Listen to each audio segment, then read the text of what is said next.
Hello and welcome to Telltales. I'm Marcus and I'll be your host for this edition of Telltales on Tuesday the 26th of May 2020. We normally meet at Dolly's in Falmouth every 2 months. This is our second virtual edition. Our theme for this event is freedom. Our readers include Ella Waldsworth-Bell, Carol Inman, Des Hannigan, John Lugo Treble. We have music from Janis Joplin, and then a second half with Claire Redaway, Henry Purbrick, Patricia Minson, Francis Evans, Penny and Lally Macbeth, and finally ending with music from Joni Mitchell. I hope you enjoy the programme. Thank you. I wouldn't usually spend time introducing my stories. I prefer to let the words speak for themselves. However, this one is different because it's not actually my story. It's about my mother-in-law, who is Vietnamese and tried to escape from her country on a number of occasions, decades ago, really. And it's a thank you letter to the woman who helped her. This story is called Thank You, Old Woman. Gammon ban, I said, lowering my head below hers. Her wrinkled face creased into a smile. Holding the bowl in my hands, I sipped the rice soup slowly, gratefully. It tasted of salt, of warmth, of carbohydrates hitting my stomach, giving me strength. My eyes filled as I swallowed. It tasted like my mother's rice soup, as if I were a child again. The old woman leant forward, tucking the thin counterpane around my shoulders. Her accent was so thick I could hardly understand her. She mimed sleep. I closed my eyes. The room smelt of the savoury soup, mixed with incense wafting in through a chink in the roof. It wasn't burning on her shrine. She was too poor. Perhaps there was another house on the street that could afford it. I drifted into a fitful sleep. Sometimes my skin burnt with fever. Sometimes it was cold and clammy. I dreamt of my failure, and I wished again for the sweetness of success. The nightmare had begun a week ago. I'd had such high hopes for escape this time. The red flag of the South flew from every street corner, every government building. I had no money and no place to live in Saigon. As a last resort, I begged for space in my sister's overcrowded shack in the swarms of mosquitoes by the river. But there were checks, daily checks when soldiers asked for papers. She had her own, but I had nothing. Much to her annoyance, I did have something precious to us both. Our mother's jade bangle forced onto my wrist to honour my being the eldest. The smooth green stone felt like a part of me, the only remembrance I had of our parents. And I sold it in a heartbeat for the chance of freedom. The Chinese merchant downtown sucked his teeth and declared it too dark for resale. I protested, rubbed it with a lick of spit, put on a quiet, girlish, pleading voice, told him I'd chosen him out of many merchants who had offered a good price. He stared at me through narrowed eyes.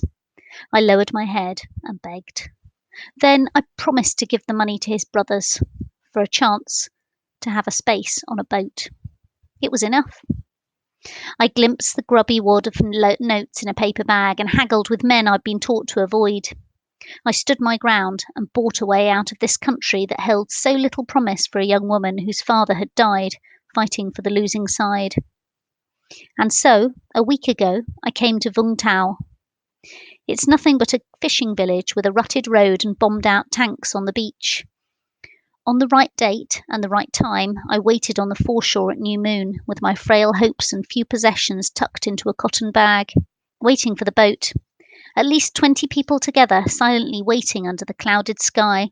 We wanted to hear the sound of muffled oars or the throaty cough of an engine. My heart longed for freedom, away from Vietnam. I didn't care about the risk of the overloaded boats, about the forced intimacy with strangers, about the smell of death where the bodies floated back onto the shores each morning. I wanted out. We waited some more, and then someone said, "They're not coming." "I paid good money for this," a woman hissed into the night air. A baby wriggled, and we all heard the sound of an army truck on the far road inland. As one, we huddled together, and someone else suggested we walked out to the headland. It wasn't the arranged meeting point, but perhaps we could see from there. The sharp rocks were slippy, and I was glad I'd taken my sister's shoes while she slept. The ocean loomed empty ahead of us, and crabs scuttled in the ink-black spaces between the rocks. "Not enough tide," a man said. His voice had the tang of desperation. "What do you know?" another said. "You southerners are river people, mud dwellers. Wouldn't know seawater if it splashed you in the face." The baby cried, and I stayed silent. At the furthest point, the raw wind pulled at my hair and the white flash of waves lit the sea. Fear shrank my stomach. If the boat came, and I fell, I'd be gone in moments. I'd sink below the surface without knowing how to save myself. I might as well have thrown that jade bangle into the Saigon River. The boat never came. Once, we thought we heard an engine and shifted forward. Then, at the water's edge, I turned and saw the flashes of torches on the beach. There were dark figures of men and the bright bursts of gunshots. I heard the guttural shouts of northerners and knew we were lost. We panicked and ran like a herd of ducks scattering across a paddy field. Some of the men went back the way we'd come, picking their way across the rocks. But I saw the men blocking them off with their batons and their guns. I heard screams and I ran the other way, towards Vung Tau, across the mud flats. The woman, clasping her baby to her chest, followed me. She slapped in her sandals and cursed as they dropped off in the thick gloop of mud. I didn't stop. I ran faster, tripping and falling so many times, my skin sang out from the salt. My feet caught in the mud. I drew in breath, but I would not cry out. The boat had not come, but I would not be caught. I would run, fall silently, pick myself up, over and over. I remember the smell of clams. I thought, oh, how I would love to eat steamed clams. Perhaps someone is cooking them. Then I saw the clamshells shining in the moonlight against the blackness. They cut my ankles like new razor blades. I winced, picked myself up and ran on through the clam-filled mud until I reached the shelter of the village. I had nothing, no bag, no money, and no jade bangle. Even my sister's shoes sucked away. My feet were bare. At that stage, I hardly had hope. The trucks were still at the headland. I didn't have freedom and I didn't have time to worry about it, so I edged into the houses in my mud-splattered dress and my wind-swept hair. The dark blood streaked down my legs and over my feet. If the soldiers came back, it'd be obvious I was a runaway, a would-be boat girl. I'd be beaten, thrown in the cells, left for dead the next day after the soldiers had been at me. I swallowed my pride and knocked at a door. "Please," I said through the cracks of the wood. "Please, let me in." The door was pushed closed. Vietnamese don't like to say no directly. We usually shake our head. "Sorry, but I can't," might be the least polite answer you'd get. Tonight, though, I heard the same word repeated many times, no matter how offensive. "Kong, little sister." No. Kong. Kong. Kong. They were scared, and it showed. I cried, and tears streaked through the mud on my face. On the edge of town, one last house, I tapped softly. "Please," I said in a low voice, "please let me in." And she shuffled to the door, an old woman in a ragged dress living alone in a single room. Her eyes were kind, and she did let me in. The soldiers never called, and I hardly spoke. I'd planned to leave the next morning, but then the sickness came. My legs throbbed with pain, and the cuts turned to red, angry, weeping sores. My head almost burst from the heat, and I threw up again and again. The woman went out and came back with a bowl of water. She cleaned me and fed me what little she had. I slept in her bed, and I was grateful. Morning after morning, the fever stayed with me. I drank her soup, and I slept when I could. She listened to my ramblings, wiped my face, and gave me shelter. I was nothing to her, not a relative, not a friend of a friend. I was nothing, and yet she helped me. On the last morning, I opened my eyes with the flavour of salted rice soup in my mouth. She smiled, and I focused on her face. "Gamon Ban," I said, and I meant it. I took her hands in mine and struggled to sit up in her bed. Today I would stand up. I had to stay in Vietnam. without my freedom, without my planned escape away from military rule. I'd missed the boat and lost what little I had. Perhaps, just perhaps, my freedom was my life, and I was thankful for that. I had nothing but my freedom, and I would start again.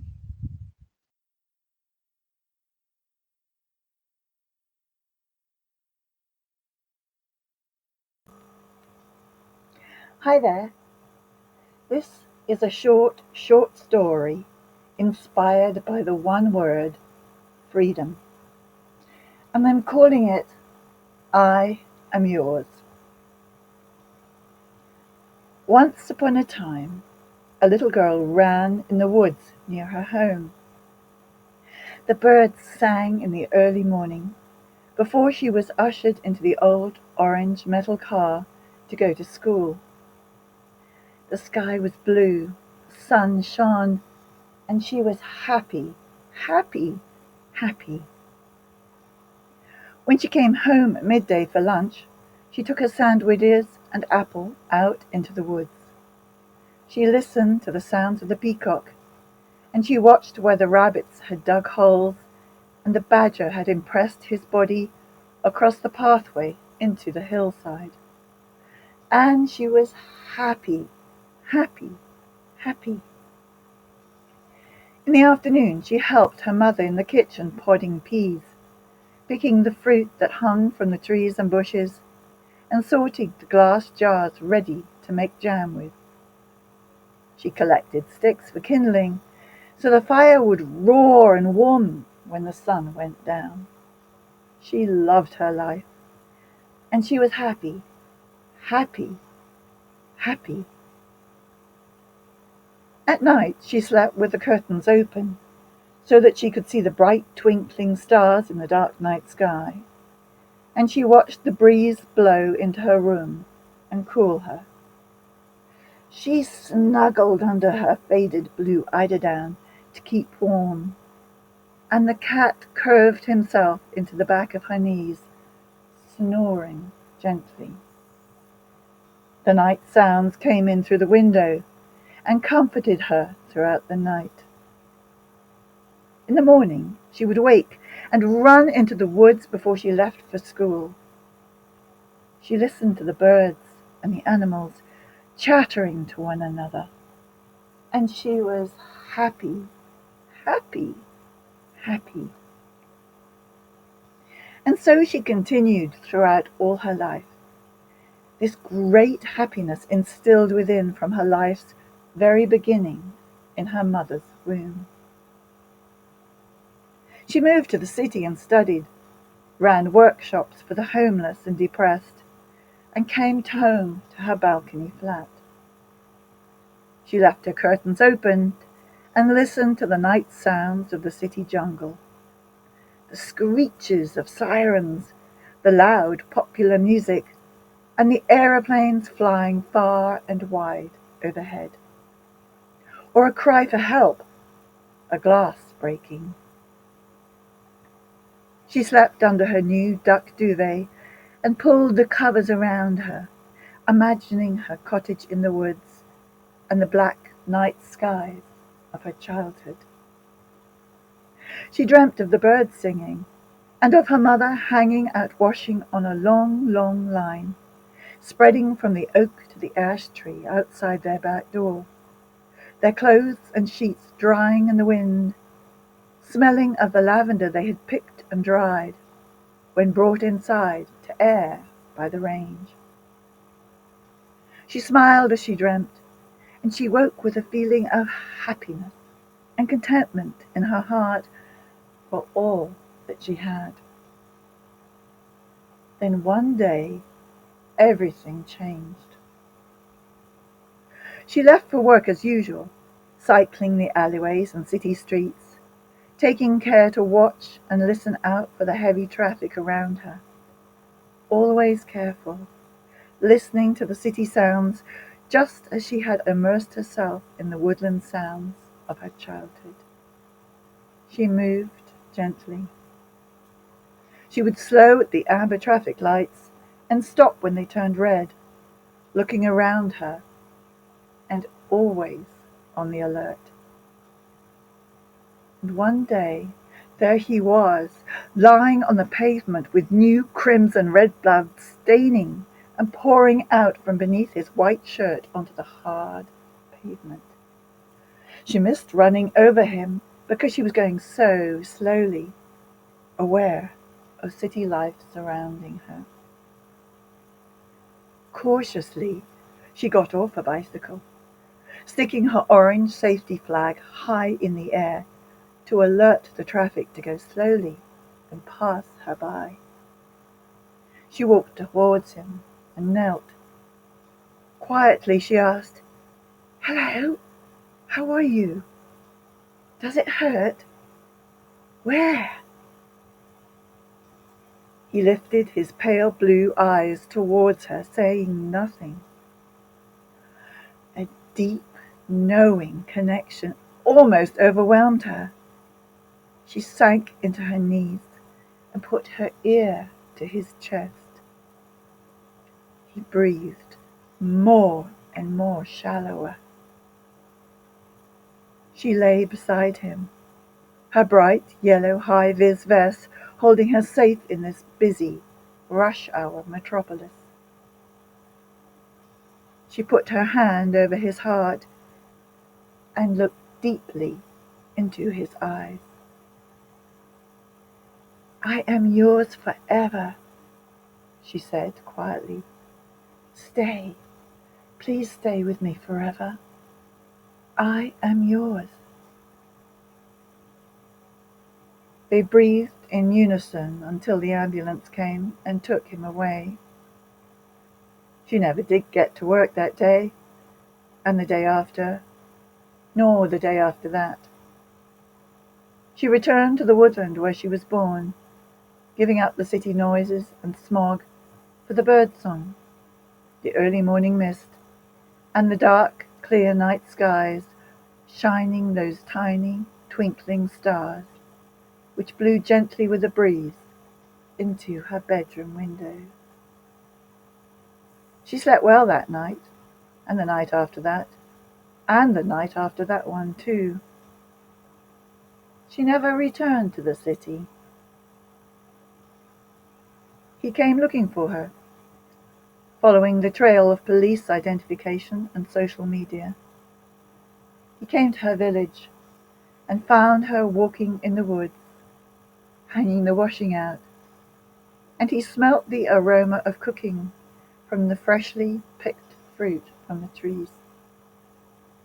He heard the birdsong, and he saw the tracks of the badger, the holes of the rabbits, and the earth mounds of the moles on the garden lawn.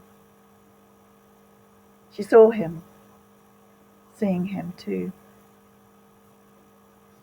"I am yours forever," she said into the breeze. "Always. Stay here with me. I am yours." Thank you. On freedom. Not long now, freedom beckons. She has been banged up for months, her body linked to the source by a web of wires, cables, ropes, cordage. She is conscious of her limbs flexing, spasmodic movements like a frog's, like a swimmer's, limited all the same, trapped as she is in her cramped and tiny cell, constrained even more by the apparatus that surrounds her. You may ask, what could she know of frogs and swimming? Well, she knows. She knows many things. After her long months of incarceration, images from the source feed into her mind and are stored there for future reference. When freedom becomes her right, when she will have freedom of movement, freedom of thought, freedom to be herself. The regular feed from the source is empathetic. Pain, pleasure, emotional crisis, mood changes, all are fed directly through the apparatus and even absorbed through the captive skin.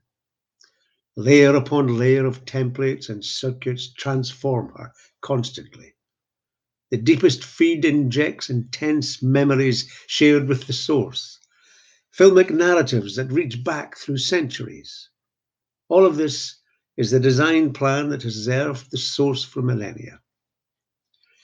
There are long periods of calm when all that the captive feels is the rhythmic flow of electrical impulse, of tides and rivers, of seasons and weather, of the low hum of passivity. Occasionally, the source reacts unexpectedly and transmits to her across the web the immediacy and shock of sudden events from the outside world. These interruptions unsettle the captive. They make her kick out and beat at the walls of her cell with fists and feet.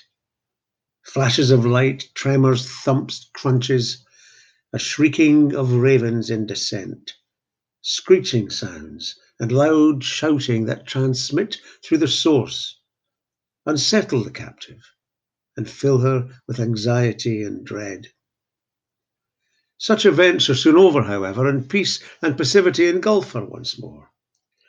When her release comes, she has no material possession to bring with her, but she does have all those gathered images and sensations that the source has fed her. Until the very last moment, the source transmits a shared energy of pain and final joy as the captive's body, smeared with blood and mucus, escapes into the arms of a woman whose white scrubs are already crusted and stained with the blood of other births, of deaths, wounds, breaks, splinters, shatters, fragments.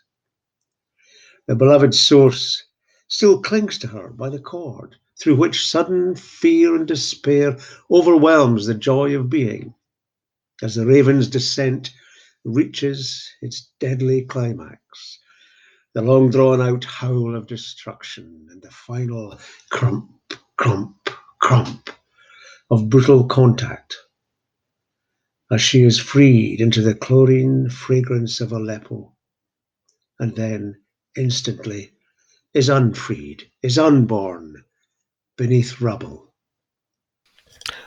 Hi, I'm John Lugo Treble. I'm originally from the Bronx, and I left New York City in the year 2000 when I met my now husband David.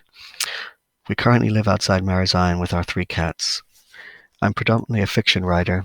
My first book, Lou's Outing, is currently available on Amazon. The follow-up to Lou's Outing, The Deadbeat Club, will be available shortly. In addition to writing, I also co-host a podcast called Voices from the Dark with fellow New Yorker and Berlin-based writer Steve Kafari. You can visit my website, www.johnlugotreble.com, for more information and social media contact info. Thank you. Is freedom just a word? I always hear that line in Me and Bobby McGee as sung by Janis Joplin and wonder if freedom truly is about nothing left to lose. Was there nothing left to lose when I would sit in my bedroom out of the prying eyes of my family and construct worlds that only I could see, that only I could visit? Was it freedom to live in those worlds, or was it safety? Was freedom about pushing my curfew, 5 minutes here, 10 minutes there? Sorry, the bus was late. I was in the library and I lost track of time. Was there freedom in those little white lies to cover up the fun I was having with friends after school? Be more careful, my mother would say each time. Was that freedom, knowing that I was getting away with it? Did I find my freedom when I realized that I wasn't like the other boys? I was free, yes, but not liberated to express who I really was. Me and Bobby McGee made no sense. I had everything to lose. Maybe freedom is privilege for those who conform. Freedom meant running. It meant running as far as I could. A new journey of late nights with no curfews, no parental looks waiting when the door opened at 4 a.m. It was the uncertainty of an impulse. It was the bed I never slept a full night in. A 3 a.m. kiss with no guilt. A story friends would laugh about for years to come. Maybe freedom is youth, an illusion, wasted on misunderstanding. Maybe freedom is responsibility. You are free to pay your bills. You are free to disagree. Not too much, though. You a commie? One of those lefties? Huh? Is freedom subservience? You're either with us or against us. They call that freedom. Was I not free dancing till the early morning hours in dark clubs during uncertain London times? Was I not free wandering the late-night streets of Paris with my fiancée on New Year's Eve? Were we not free exploring a once-divided city on old bicycles? Is freedom a large mojito shared by two who love each other deeply? Do memories imprison? Does freedom exist within them, but not outside of them anymore? Thoughts. Why does my phone tell me I want to go to Rome? I never said that out loud. If they can hear them, are my thoughts free? Is freedom right now a choice between staying in and staying out? Is staying in the new conformity? Is going out defiance? Will we remember when the choice to stay in or go out is no longer ours? Did we not vote our freedom to leave away? Will we be free to wander in our minds? If not, can I contact the Home Office for a form? What will we have to lose then? What has been lost already? Are we free to speculate? Will I be free when this is read or heard? Is the knock on the door imminent? Freedom. 7 letters, 2 syllables. A word that travels far and wide, sometimes first class, but most times cargo. If I asked my ancestors, would they say they sacrificed themselves on the altar of opportunity so future generations could be free? Did they give up everything so I could be free? You were wrong, Bobby. Freedom is having everything to lose and everything to gain.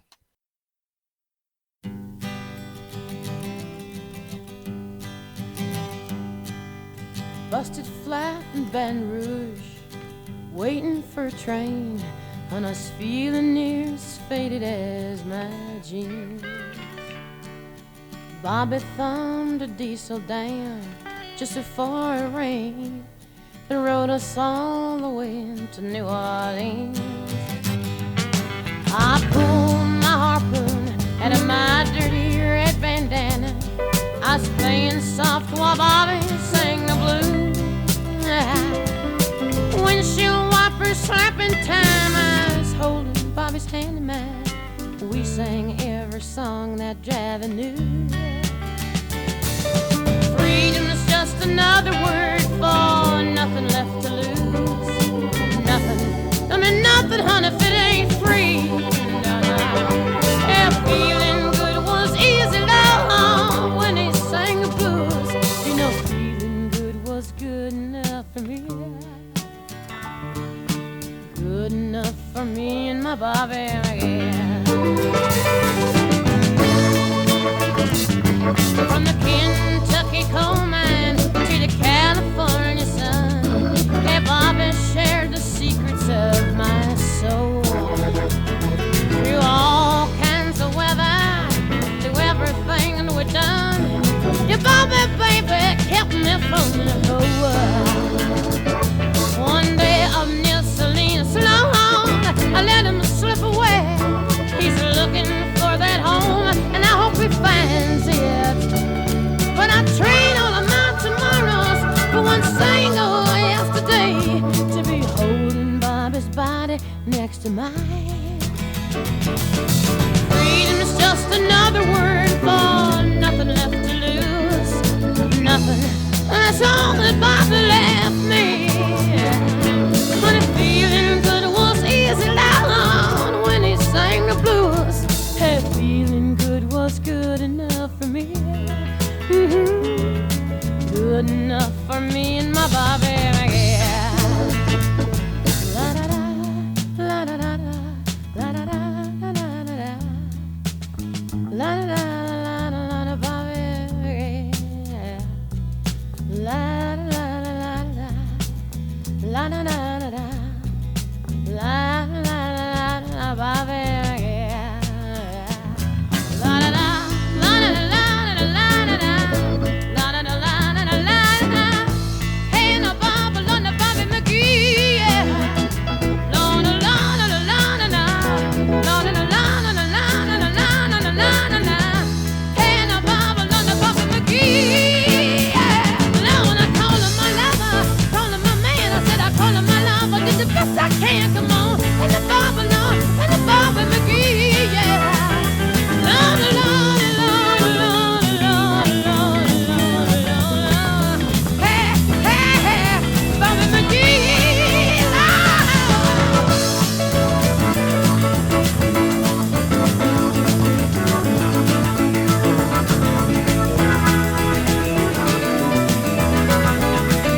The Longest Journey by Claire Redaway.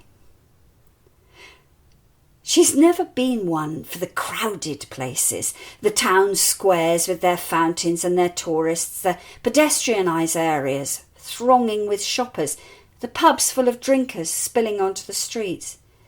No, she likes the quiet and the wild spaces.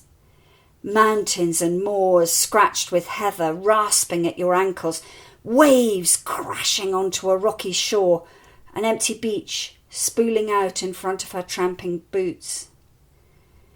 Now she is inside. She's one of the vulnerable.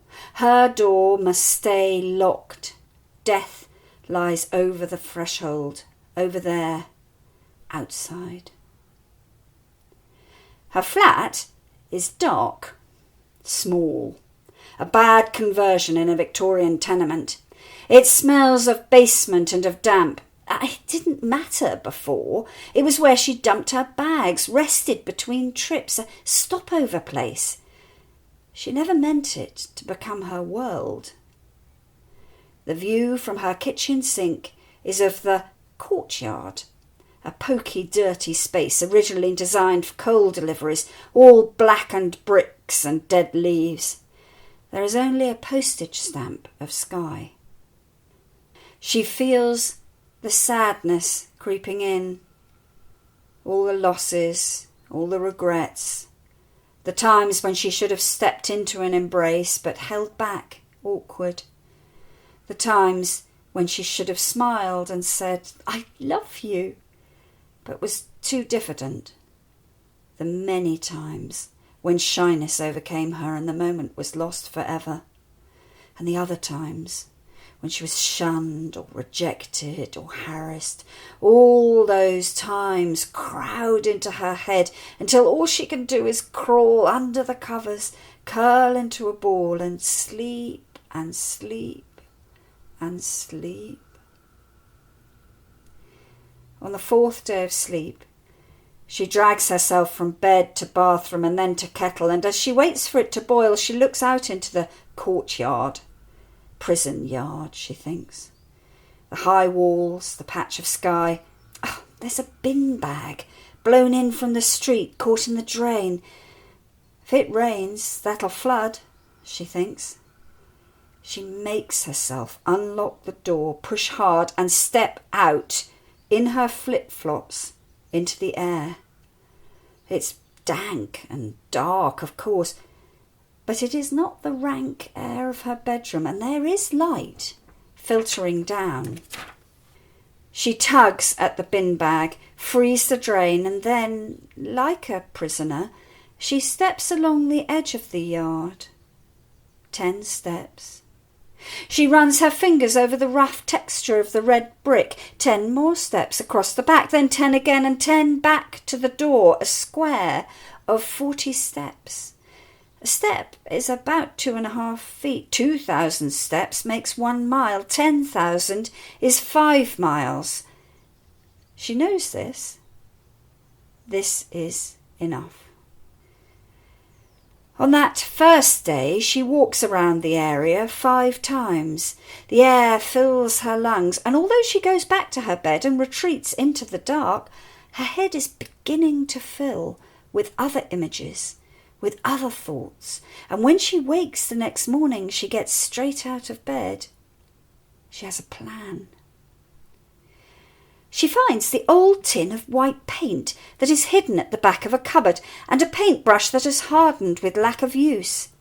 She levers open the tin, and there's plenty of paint, plenty as she sloshes it on the walls of the courtyard, plenty to make it white. It doesn't matter that the paint splatters on the ground, and it doesn't matter that it might peel off in a few months or become stained green with mould. What matters is that now the walls are bright and white, and she has a canvas. She finds her Ordnance Survey maps, and she chooses one to begin. It's her favourite. She steps out into the courtyard. She starts at the pub in the village and walks through 3 fields until she gets to the edge of the moor. She climbs up the steep slope, her feet finding footholds in the rocky footpath. She meets the burn and puts her hand into the peaty water, splashing her face to cool it. She doesn't smell the new paint now, but the fragrance of heather coming into bloom, the coconut scent of yellow gorse, and the crystal clean air of the hilltop. That morning, her limbs feel heavy and tired from the exercise, but her brain feels sharper than it has for days. She feels the need to mark her walk, to record it as a prisoner might. She has oil paints, bought for a project long discarded. Standing in front of the shining white walls, she paints the new purple blush of the heather which covers the moor. The second day is an oak tree, stunted and bent by the wind. And on the third day, she paints a hare guarding its leveret in the grass. By the third week, she looks out of her kitchen window to a wild space thronging with life, with green, with mountains, with birds, with rocks and caves, with sky. She looks out into a landscape of freedom. She rings her mother. "Hi, Mum," she says. "I've been on the longest journey." Good evening, Telltales. Henry Purbrick here. Thank you for asking me to read. And doesn't it seem only 5 minutes ago that we did this? Where has that last 2 months gone? Frittered away, I suspect, like everybody else's days. Anyway, this piece goes back quite some time to the last century, in fact, until not long before we moved to Cornwall, something like 30 years ago. It's a short, descriptive piece. It was selected to be published in Cornwall Today, but then Cornwall Today changed editors and policy, and it was never used, so it's languished in my files until today. It's called Spiritual Home. One of those warm summer evenings with the air so full you feel you could lean in and touch it. Uncommon in Cornwall, despite the climate. Or hold it cupped in your hands to be savoured or bathed in. The sky, so much more than a blank, endless vacuum. A flawless, deep blue dome holding in the stillness, isolating this one small part of the planet. Such an evening. Only the sick or stale could choose to stay in. I have to get out. My push bike, my means of escape. At once shifting the static heavy mass around me into a brief turmoil of uphill puff and grunt, followed by a sudden excess of a downhill wave in an exhilaration of rush and panic. I don't know where I'm going until I get there. I've seen the place before, a number of times as I rushed past in the car. It was coming on the solid block of buildings as the road sloped down into the dip, which first attracted me, but I still almost missed the entrance. It is only the for sale sign leaning at a crazy angle by the overgrown wall that makes me realise I am there. It looks so amazingly different when you're in it and not tearing by it 50 miles an hour behind toughened glass. With the ruffled air folding in behind me and my flushed self gasping back to some sort of equilibrium, I push my bike up between the sign and a large overgrown elderberry bush, the half-formed hard nubs of berries hanging down in a thick green bunches. Now I can see why I'd so nearly cycled past. At some previous time, the property was close to the road, but straightening work set it back into its own private backwater, a stretch of tarmac leading nowhere. With an open shed obstructing part of the front, and a range of tangled shrubs and brambles on top of the Cornish hedge shielding the rest, it means that the old farm is all but hidden from close to on the main road. The intrusive buzz of the traffic rushing past on its double quick trip to Truro in one direction or Penzance in the other forms a constant reminder, though, and an irritant filtering into the otherworld feel of the old place. The decay is the most notable feature, and for me, undoubtedly the saddest. The main building, a double-fronted, long and low granite farmhouse facing towards the road, is reasonably intact at the front, except for its 4 square window frames, which have long since fallen away. But the adjoining barn is little more than a shell, the crumbling walls vainly trying to defy the joint forces of weather and gravity.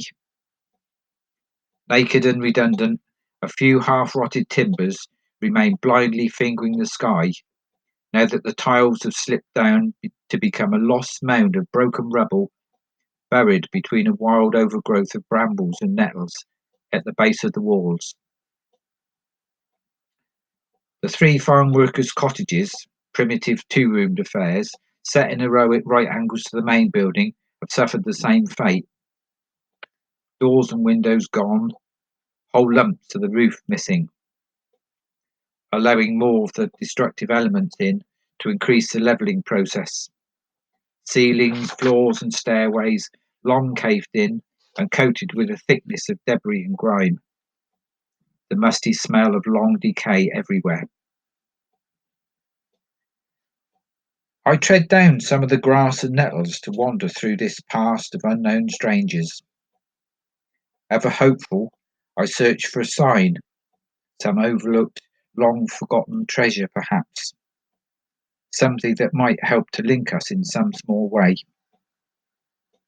Yet I know, even as I look, that everything of value has long since gone, spirited away by previous tenants, moving to a more hospitable location where there might be better work, or by one of the travelling people who have left evidence of their habitation in every dry corner.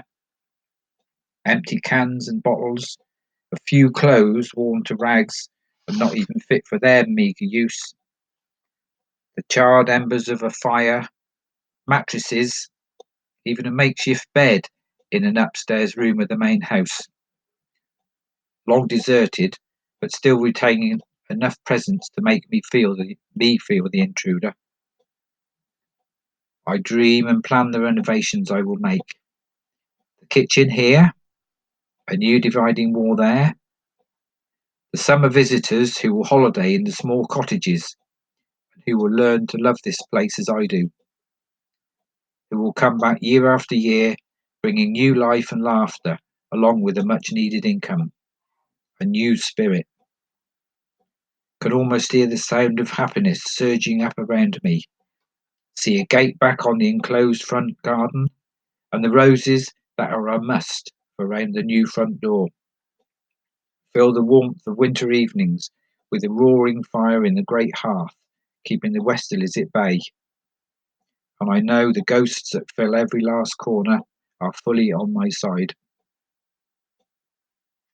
The cobbles that lead up to the farmhouse door will look magnificent, set off by the wrought iron fence that still stands, rusting but solid, a piece of genuine craftsmanship, presumably put there to keep livestock from the small front garden.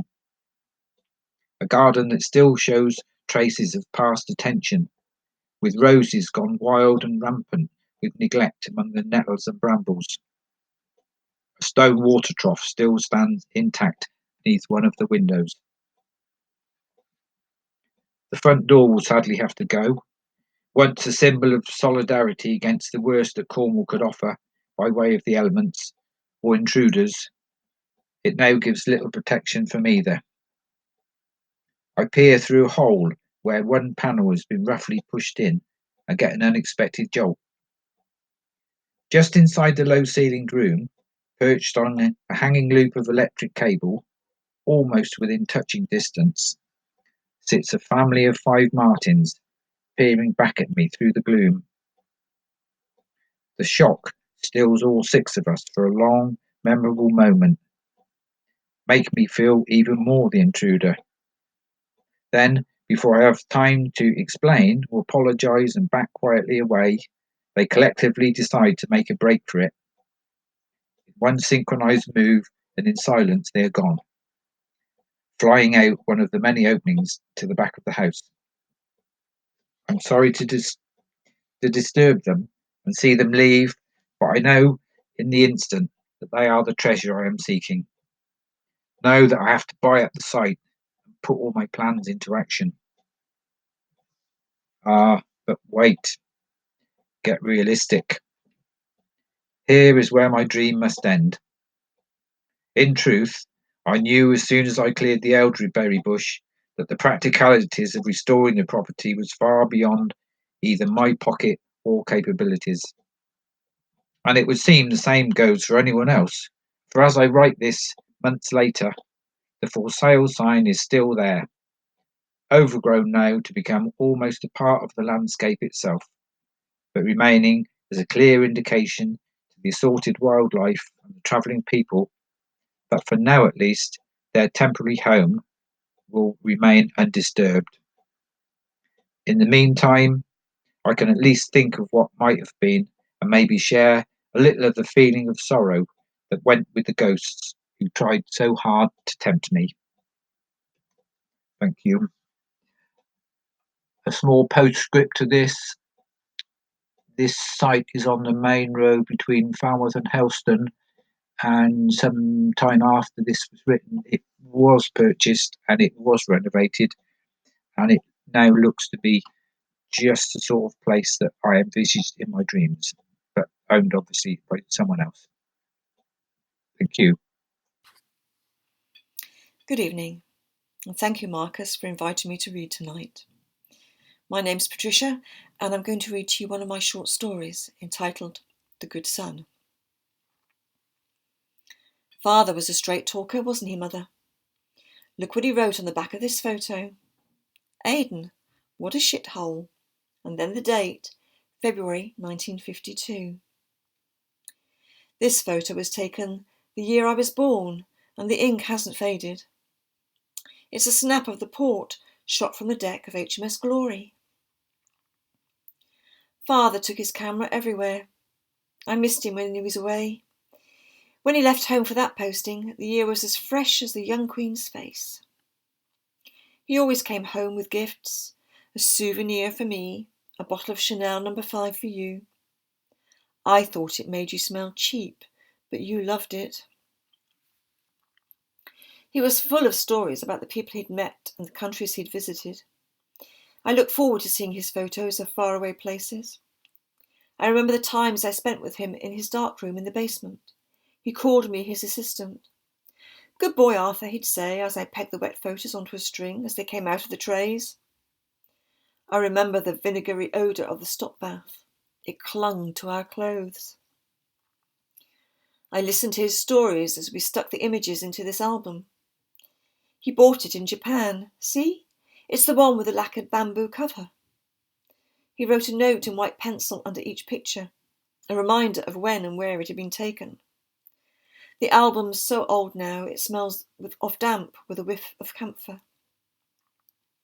I can tell you now, but back then he said, don't tell your mother, but the light from the red bulb in the dark room reminds me of pretty girls and drunken nights in Hong Kong. Father soon grew restless at home, didn't he? Always eager for his next adventure. He thought England dull. Do you remember when he was posted away, we came up here and waved him goodbye? He left the house by the front door, the only time it was used. He walked to the bus stop round the corner, his canvas bag on his shoulder. He crossed over the street so we could see him right to the end of the road. Every few steps he looked back and waved. Do you remember, Mother, you said, there goes your father, handsome in his uniform. Say bye-bye, Daddy. Wave bye-bye. When he got to the corner, Father turned around, stood to attention, saluted, blew us a kiss, and then he was gone. Father hated it up here. He said the view from the 3rd floor was mediocre at best. Do you see this crack in the frame? That was made when he banged a large nail in to stop the window being opened. And this air bubble in the glass?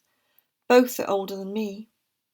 I remember them always being here, like the bed, the table, the dresser. I've watched myself grow old in this mirror. I love this window, Mother. I've looked out of it for some part of the day for each of my 67 years. No one else can see what I can from my perch in this eyrie. On a fine day, the odd flicker of sunlight startles through the glass. This window has framed my life. I've stood here and watched you both as you tended the garden. You'd wave to me as Father cut the grass and made a scallop edge to the lawn. You planted colourful borders of gladioli, pansies and roses. I can't remember the last time the grass was cut. Such a shame. The plants have been suffocated by a tangle of brambles and nettles. I suppose it gives the neighbours something to tut about, doesn't it? Do you remember when I was little? You climbed the 3 flights of stairs up here to the nursery, as the attic was then. You stood at this window holding me in your arms while Nurse had her tea. You sang to me, whispered your secrets into my ear, and pointed out the characters who populated your world. There's no Dr. Lewis at number 9 now. He's long dead. He was a lovely man. You always said he was a lovely man. And there's no Mrs. Billings at number 2. She had a temper to match her colouring. She was twice the size of her husband. Do you remember him, Mother? He was our bin man. He always had a fag in his mouth. You never liked the Baker brood at number 8, did you? You thought their manners vulgar. You said they deserved a good hiding. Good children are seen and not heard. One thing you and Nurse agreed on. They've all grown up and moved on. I've watched the world come and go through this window. Waited for hours to see Father turn the corner. Nothing much has changed. When Father was away, Uncle Colin called on you, didn't he? Do you remember? I stood here in the window and watched him roar up the street on his Triumph Thunderbird. He swept into the house with his cheery, "Hello, Arthur, my boy. Hello, my lovely girl." I hated his visits. I hated them even more if it's a weekend and he stayed over. You didn't allow me downstairs when Uncle Colin stayed over. How did you know Uncle Colin? Where did he come from? Was he really an uncle? I've never worked out how he knew when Father went away. Our little secret, you said of his visits. No need to tell your father. One day Uncle Colin came. Then he was never seen again, was he? We've never spoken about that, have we, Mother? You were never the same after Uncle Colin disappeared. And then Father died. The year Father died, you and I were here at the window as usual. I remember waving him off. We didn't know it would be the last time we'd see him. He never saw England again, did he? An accident. A car accident. In Aden, of all places. A shithole, he said. They buried him out there, somewhere. Such irony. You cried for Uncle Colin, didn't you, Mother? You cried even more after Father died. In fact, you've cried into your wine glass every day for the last 40 years. You needed a man, you said. You needed to be looked after, you said. You won't leave me, Artie, will you? Of course not, Mother, I said. And here I am, still here. Look, Mother, help is on the way. A first response car has pulled up outside the house. Its blue light has lured the neighbours from their homes. They're gathered on the opposite side of the road, whispering, nodding towards the house. A paramedic is taking something out of the boot. She knows to let herself in. You see, Mother, I did ring 999. I said I would. I explained what happened. I told the operator I'd made you your favourite sandwich for tea.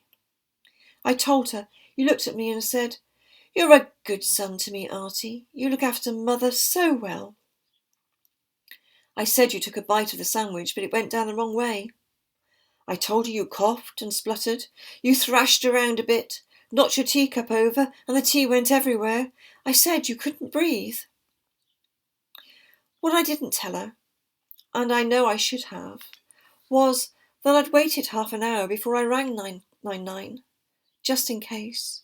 You know, I wanted to be sure. It was such a relief when you gave up trying and stopped breathing. I felt the weight lift from my shoulders. Oh well, it is what it is. You did enjoy your egg and cress sandwiches, didn't you, Mother? This piece is inspired by the topic of freedom during the coronavirus lockdown. It's called Gaia's Work. I'm a mother. I have a big family and a beautiful garden. I filled my garden with everything my children needed for their sustenance and enjoyment. My garden flourished, as did my children. They prospered so well, their number increased beyond imagining. I don't have favourites, I don't take sides, but some cause me more trouble than others, and some I will never understand. By and large, I don't interfere in their lives. You see, I gave my children a gift right in the beginning, the gift of freedom. Freedom to do whatever they wanted in and to the garden. Some of them honoured and respected the garden. They tried to protect it and the creatures they shared it with. But as time passed, more and more of the children became greedy, thoughtless and neglectful. They took everything they could get and put nothing back. Their practices caused harm to themselves and others, and most of all to the garden. In time they stripped it of its nutrients, caused waste and pollution and irreparable damage. They had forgotten the lessons of kindness and cooperation. It saddened me. I sent messages and warnings to them. Some of them heard me and remembered. Some heard and chose to ignore. Some simply didn't understand. And some had moved so far away from me, I knew they would never hear. I realised it was time for me to step in and do something before the garden was completely destroyed and there would be nothing left for any of them. It had to be something that would reach every corner of the garden, and I had to treat them all the same. So I took away their freedom. I locked them up. They were denied the pleasures and behaviours they'd taken for granted. They didn't like it, but most accepted it. Some found comfort and security in being confined. For others it was a time to relax and desist from the constant rushing around, the rat race of life. Some found a new pleasure in spending time with their own children. I hoped that they would find something positive in their confinement and learn to value again the lessons of kindness and cooperation, to focus on what was truly important to them and feel a sense of peace in just being where they were. I succeeded in slowing down and stopping altogether in some places the mass movement, the travel, the transport, the scurrying here and there like ants, always on the move, going somewhere else. Once the children were safely confined, I could stop worrying about them for a while. For the first time since the beginning, I could relax and breathe. I could examine the garden, tend it, and see what could be repaired. I could breathe new life into it. Within a few days, the waters had become clearer, the air fresher. I saw that recovery was possible, and there was hope for the garden. I know my message reached each and every one of the children. They heard it, but will they listen? Will they understand? I wrote this story in October last year, when it seemed like it would rain forever and many places had floods. It's a whimsical imagining of a future where we are confined to our homes for a very different reason to the current pandemic. It's called A New Dawn. Rain, rain, go away, come again another day. We used to chant as children. Now I say, rain, rain, go away, go rain in another place. Somewhere they need it, where the annual rains haven't come for years. I look out at the grey sky and the brown water swirling below, where the road used to be. It's been raining here since the autumn of 2019. That's 8 years ago now, and still no sign of when it will ever stop. That first year, we spent Christmas in the makeshift community hall. I recall we were quite jovial, and there was lots of laughter and community spirit. For some of the older people, it was their best Christmas in a while, because they weren't alone. There were tears too, for the losses. That was when we thought this was temporary, and would be going back to our homes in due course. But when months passed, and there was still no sign of the rain stopping and the floodwater receding, a lot of us were fed up with camping out in church halls, converted offices, or staying with more fortunate friends. So the lucky ones like me, who had a 2-storey house, decided we wanted to try and go back to our homes, even if it meant living upstairs. I can't say I lost everything, because I still had the bedrooms and bathroom, and for a few months I managed with a camping stove and small fridge the relief agency supplied. I lost my car, but I got the money back on the insurance, just before the insurance companies went bust. Now, 8 years on, I hardly recognise my home. I've got a living room cum kitchen, all kitted out, and the window was replaced with sliding doors onto the boat deck, paid for with the government grant. The government asked those who could to take in a lodger, and I got Sanjeet. He's a doctor. He used to work at the local hospital, but when ground floor hospital rooms were flooded, they had to close. Now they are located in converted buildings with lifts and helipads on the roof. Sanjeet is a community doctor now, doing consultations by Skype and visiting people in their own homes by boat. Works quite well, really. I don't have to worry about my health with a doctor in the house. I hear a boat gliding up and a toot toot. It's Sam, the community postman. Everyone shops online because you can't get to shops easily. We were given iPads and free satellite connection so we can keep in touch with social media even though we are isolated. Sam comes round in his boat every day, keeping an eye on people as well as delivering. Morning, Sam. I open the door as he docks and he hands me a package. All right, Annie? Yes, thanks. I've no problems. Anything to report? Seems okay all round this morning. See you tomorrow. Off he goes to the next port of call. Groceries are delivered this way too. A nice man brings my order to the dock every week. There are still shortages, but thank goodness big stores had stockpiled tinned and dried foods and other necessities. We soon ran out of fresh food in the early months. Those were grim times. I don't know how we got through it. Many didn't. There were thousands lost, with the floods and the diseases that came with it. But it's amazing how innovative people can be, and things have improved a lot over the years. There are polytunnels and special growing areas on rooftops all over the place. As I'm looking out, Dave from 46 rows past, his old dog Archie sitting up front of the little boat. Dave rows a long way to find a bit of soggy ground for Archie to have a run around. Says he doesn't mind rowing, the exercise is good for him. There are few domestic pets left. Archie is lucky that Dave was so devoted. Those pets that did survive the flood couldn't be kept, so people had them euthanised. My old cat had passed away the summer before the flood, and I'm glad for her sake. Mrs. Allen at 42 cried for days when her cat Sooty managed to get out of the window. Poor thing didn't know there wasn't any dry land anywhere. He never came back. I miss going out like we used to, but I have all I need, so I can't complain. I had new clothes and furnishings supplied by the relief agency, and I don't need more. I have a treadmill in my bedroom for exercise. Today, though, I am going out.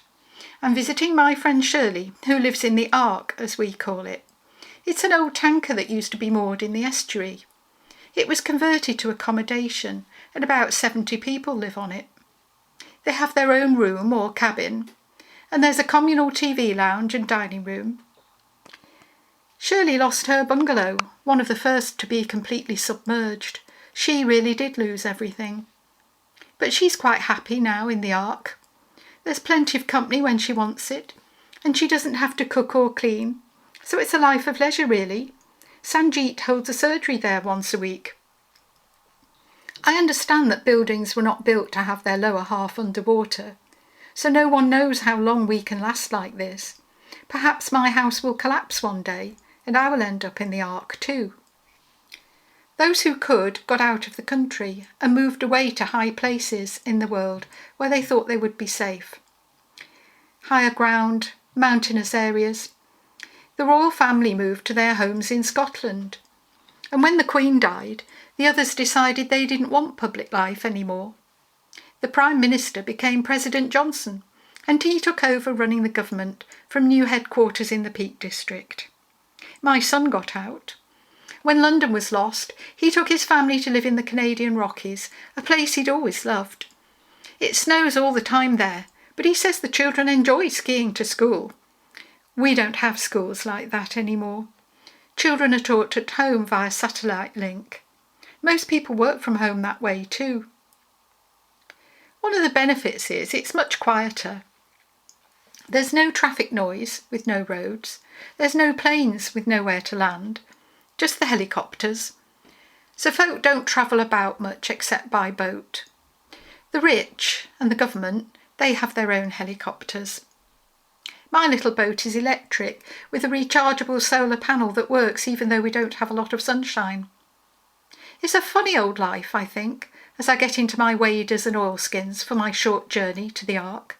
I never expected my retirement to be like this. We've all got cabin fever, with apologies to A.A. Milne. We've all got cabin fever, we're going slightly mad. It's only now we recognise the freedoms that we had, when we were free to leave the house, when it was safe to roam, before we had to spend 3 months appreciating home. We've followed all the recipes our friends have put online. We've baked the bread and baked the beans. We've all drunk too much wine. We've tried to socialise our work by firing up the Zoom, but sorry, it is not the same as being in the room. We've all got cabin fever, and we're battling to stay sane and love our spaces, when in fact we'd rather be in Spain. We'd rather be in any place where someone else would cook. We're haunted by the trips away we'd really like to book. We're trying to find contentment. We're growing lots of seeds. We've pruned back all the bushes and we've pulled up all the weeds. We've planted loads of salad veg. We'd foraged for our food. We've themed our meals and tried to have some fun to lift the mood. But now we've got the lockdown blues. We're eyeing up the car and wondering where on earth to go, and wondering how far we'll ever be returning to the bubble of the past, or going back to habits which were never going to last. The recognition's dawning that there is no as before. It's time to learn that staying home is not some great big bore. Oh, we've got cabin fever, and now we're all at sea. It's good time to investigate what really makes us free. The sky is blue, the air is clear.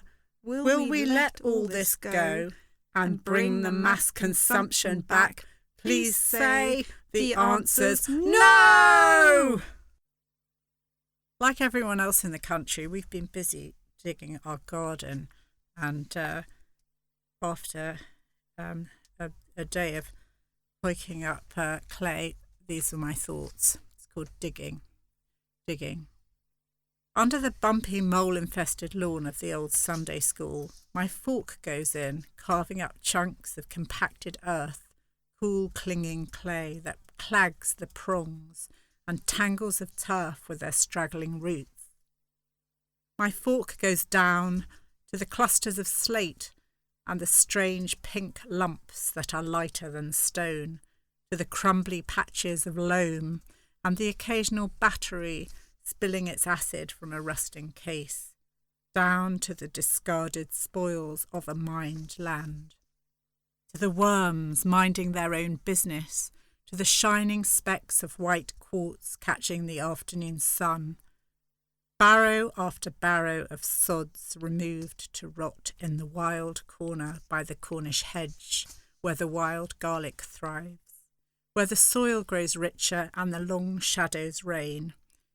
And then this treasure surfaces from a time of tea treats and clattering cups, a shard of boudiware, a chip of Chinese willow, blue and white and delicately man-made, reminding me of others who have dug this land, of their patterns and processes, and their precious objects now scattered, of the storms that they have weathered and survived, and the whispering of their many souls from the trees, the whispering of the past in the present, the things we know already but have buried, and now must rediscover.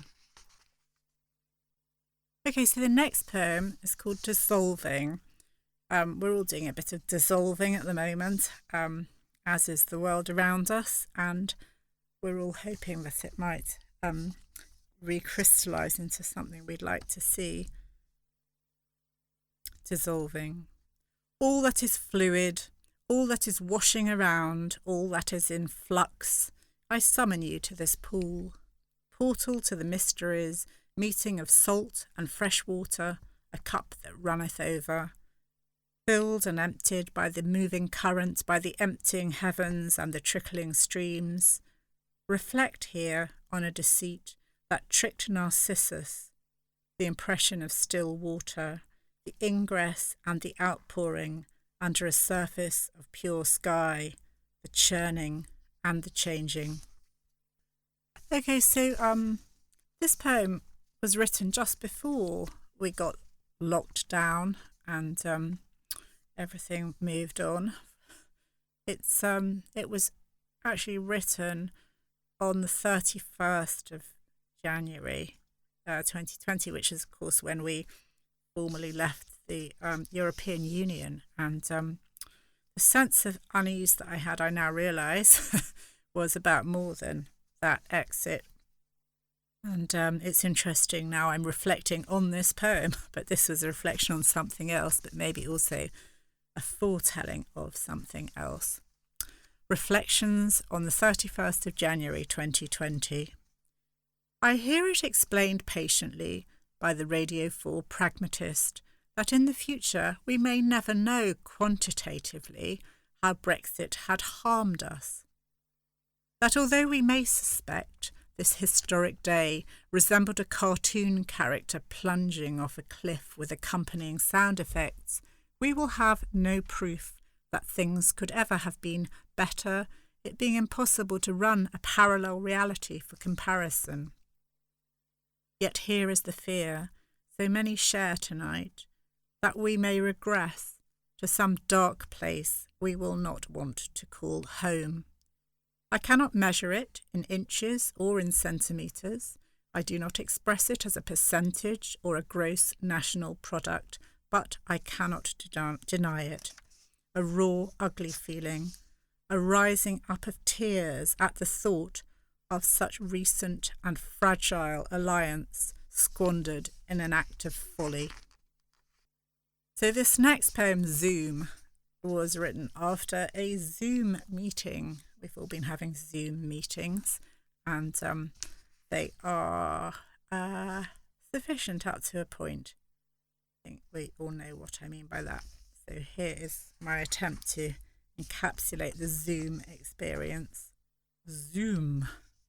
Invited by our esteemed host to another gathering of lonely souls, we conjure each labelled guest out of the reflective ether to the virtual table of 2020 lockdown.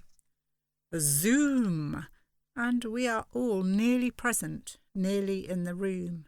Zoom, and the consolation of other beings feels tantalizingly close, whilst being, in fact, illusory, delivering everything but the girl. There will be no tea, no biscuits at this awkward meeting, where each of us, clutching our own mug, clutching our final straw, must fend for ourselves and supply our own sugar. Watch as Donna, top right, dissolves like a PlayStation zombie, her pixelated face crumbling, because she does not have the bandwidth and must therefore leave the party before it has started. Listen as her voice is drowned beneath some cyber sea. Listen as one by one we try to keep the conversation flowing, short of the normal prompts, which silence dominating Dave, whilst Mary gets a turn to speak her mind. Remember that in this emerging world of social distance, Dave is king of all that he surveys, his drawbridge safely gathered up, his boiling oil to hand, his broadband set to super fast, whilst Mary might not ever speak again. Gone are the moments where laughter can bring down our professional masks, where someone's wild card hunch can solve the intractable problem, or where cake or lunch can bring us all a spark of joy. This is the on-off destination of digital doorsteps and abrupt endings, where electronic gates deny us lingering British farewells, where after 40 minutes counting to the second we are timed out, delivered back to the land of silent roads and singing birds. 58 things I've forgotten how to do since lockdown began. How to spell or write today's date. How to browse a shelf or loaf on a street corner. How to brush my hair or tie my shoelaces. How to walk backwards or idly lounge in a park. How to hug a friend or sleep through the night. How to lock the door or walk for more than an hour. How to buy an assortment of snacks for a long journey, or be racked with indecision about which restaurant to eat at. How to make small talk or ask, "Where have you been?" How to board a plane or picnic on a beach. How to run my fingers along a banister, or cough loudly in public without feeling guilty. How to talk to strangers, or try something new. How to dance to a beat, or stand in the muddle of a crowd. How to feel hope, or make a spontaneous plan. How to pay with cash, or shake someone's hand. How to go out for breakfast, or dangle my feet in a public fountain. How to pick up someone else's litter, or breathe deeply in a doctor's surgery. How to wash my hands for just 10 seconds, or just not at all. How to snatch up a bargain, or miss a train. How to say, "I'm sorry I can't come to your party," or share a bag of crisps. How to stand a little too close, or caress a lemon in the supermarket. How to have a cavity filled, or say, "Let's meet for coffee next week." How to visit a friend's house unexpectedly, or lend another friend a jumper. How to watch a matinee at the cinema, or scoff so much popcorn you don't want supper. How to have a birthday party, or invite too many friends to the pub. How to see a bad play, or hire a boat for the day. How to make one plan but cancel it for another, or visit 3 exhibitions in 3 hours and feel exhausted. How to feel excitement, or think, "Tomorrow brings something new." How to ask, "Have you got a table for 7 at 8 p.m? Or phone a taxi to take you from A to B. How to feel so free that you could scream with the possibility, or at least shout very loud. So to finish with, I'm going to read a poem which I wrote right at the beginning of our lockdown, where I was realising how my only opportunity for talking to friends and family who were not my immediate family living at home with me was going to be through electronic devices. And it made me reflect on how we'd all been doing a bit too much of being distracted by electronic devices and communicating that way when we'd actually had the freedom to be communicating directly, and that maybe this this period of of denial was going to change our feelings about how desirable that was. It's called No Longer Mobile. Do you miss me now?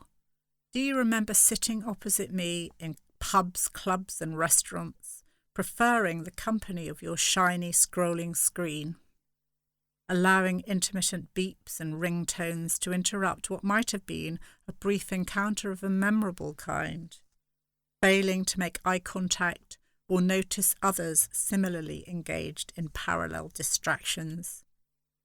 Do you miss me now that you are strolling further and further down this lonely road to nowhere, craving the company of another human being, one with flesh and blood and a warm heart, conversations had in earnest, where the eyes meet and the minds converge on something, craving the difference between what is and what is not real, recognising the virtual game's over? My sister said, beware what you wish for, with your endless rolling images and shopping from the comfort of your sofa. What would you give to go now back to the world of dancing and rubbing shoulders, of trying to get a word in edgeways or listening at the table, casting your flat companion and its charger to the wind, re-embracing relationship? Thank you. So thank you to all our readers this evening. It's been a wonderful event. I will just leave you with some music. This is from Joni Mitchell, and invite you to contribute to the next Telltales event, which is on Tuesday the 28th of July, with a theme of Summer Sun. Thank you.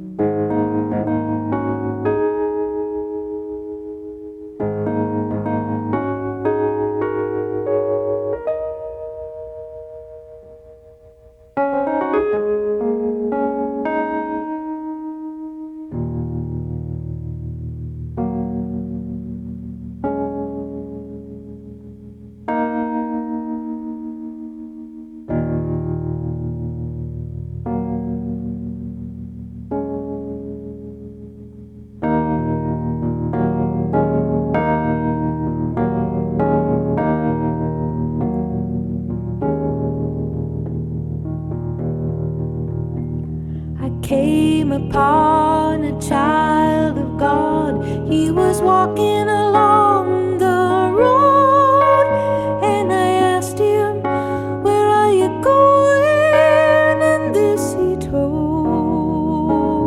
me: I'm going on down to Yasgur's farm. I'm gonna join in a rock and roll band. I'm gonna camp out on the land. I'm gonna try and get my soul free. We are stardust. We are golden, and we got to get ourselves back to the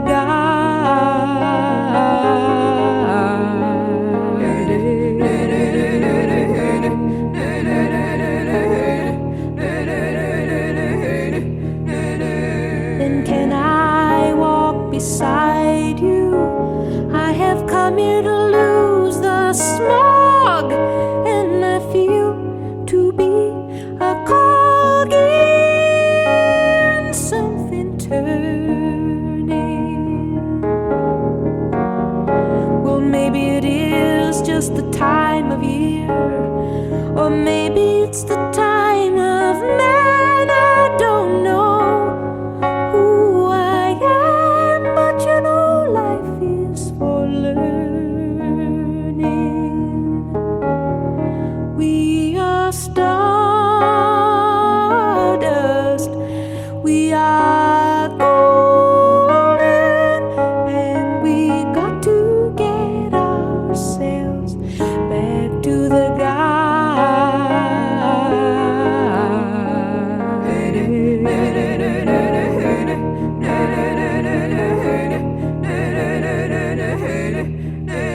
By the time we 500,000 strong, and everywhere there was song and celebration. And I dreamed I saw the bar